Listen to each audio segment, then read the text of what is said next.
I'm going to show you how to hook up the garden hose connector. Simply take the male end of a garden hose, thread the garden hose connector on. You can take a small piece or the whole piece of this 3/8 tubing and connect it to the 3/8 input right here. And they'll connect together like that, and it's really that simple. Alternatively, if you're going to use a feed valve or a ball valve, you just hook this 3/8 tube up to the input and hook the other end up to your feed valve.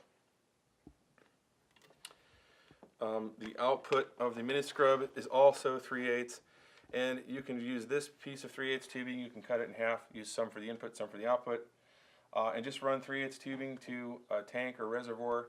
Or you could feed your plants directly from a mini scrub if that's what you're going to do, if you're not going to mix up nutrients. If you're, let's say, an organic dirt grower and you just want to get the chloramine and the chlorine out of a water supply, well, that's most often what these are used for. So there's really not much of a startup procedure with a mini scrub. You plumb in the input, you plumb in the output, and just turn the water on slowly so the filters fill up slowly. If you have a regular Greencarbon in it, or you have one of our CC carbon blocks, which is also a coconut carbon block, then there's really no need to flush the carbon filter. You just go directly to your plants or whatever you're going to use this filter for.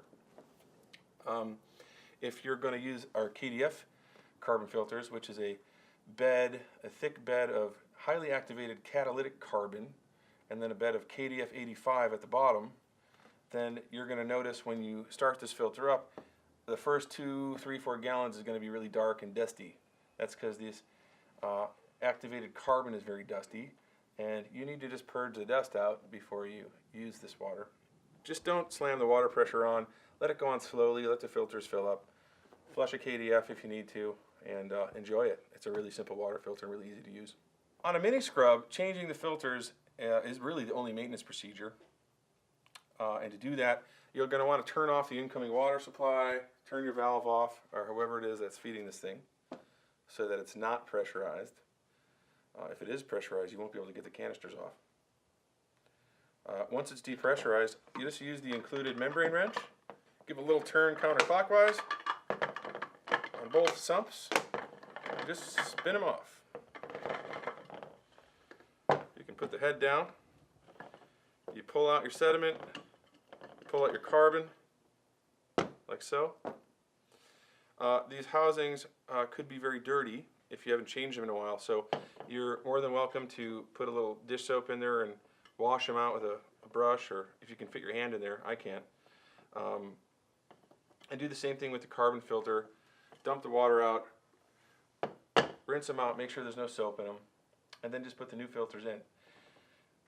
With a mini scrub, you got a lot of filter options, just like any of our other filters, and you can learn about that more in the kind of the how it works section of the tech library here, and we'll talk about filter upgrades and options. But it's really simple. The sediment side of things, you can use a pleated sediment filter, which is really high flow, low pressure drop. That's what the unit comes with. If you want to catch more sediment, you can use these spun sediment filters. And these come in a very fine micron rating if you want. They come in, we have them in, let's see, 1 micron, 5, and 10 micron. And they have a lot, they're really thick. Oops. These are really thick, these spun polypropylene filters, and they can hold a lot of dirt. People request the pleateds, but if you really want to hold dirt, these are a good filter. They're actually less expensive, and because pressure drop is not a big issue with a mini scrub, because it's not feeding an RO membrane, where usually we experience pressure drop more dramatically, you can put a really tight sediment filter in these if you want to get more sediment out. If you want to go with a pleated, we have these in 10 micron. We also have these in a 0.35 micron. A little more expensive because it's almost a medical grade filter, really. 0.35 is it's the smallest sediment filter made, and that's going to grab a lot of dirt. So you put the new sediment filter in there. In the carbon filter slot, we ship them with whatever the store orders them with, most often with these green carbons. You can use a white carbon same exact carbon. It's coconut-based carbon. This one's just made with a little more eco-friendly process, less greenhouse gas emission. The white carbon is the same performance, a little bit less money. And if you want to upgrade to the super carbon, the KDF catalytic activated carbon with the KDF 85 bed, this is the serious carbon. This carbon will actually get rid of chlorine, chloramine also. It helps to lower the concentrations of lead, hydrogen sulfide, other heavy metals, manganese, iron. This carbon is a real awesome carbon. So one of my favorite combinations with this filter is a spun filter and a KDF carbon.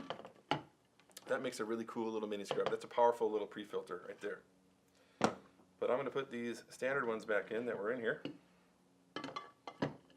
Now one thing you want to do is take a little silicone grease, and I'm going to pull these back out, and grease the O-ring that's down here inside the sump so that when you take them off next time, it won't be so difficult.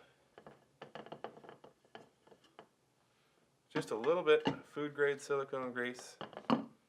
Don't use the stuff from the auto store. It's not the way it came. Hand tighten, twist it on.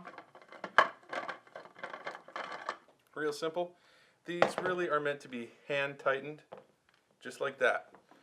But if you're not strong enough or you're injured, you can use the filter wrench. Don't over torque it. Just give it a little 1/8 inch turn, 1/4 inch turn tops. This way you'll be able to get it off next time. And the startup procedure again is the same one you saw earlier in this series. If it's a KDF carbon, just let the carbon dust flush out first. Don't slam the water pressure into this thing full speed. Just let it slowly fill up and enjoy it. It makes about makes a gallon a minute, 1,440 gallons a day of sediment filtered and de-chlorinated water.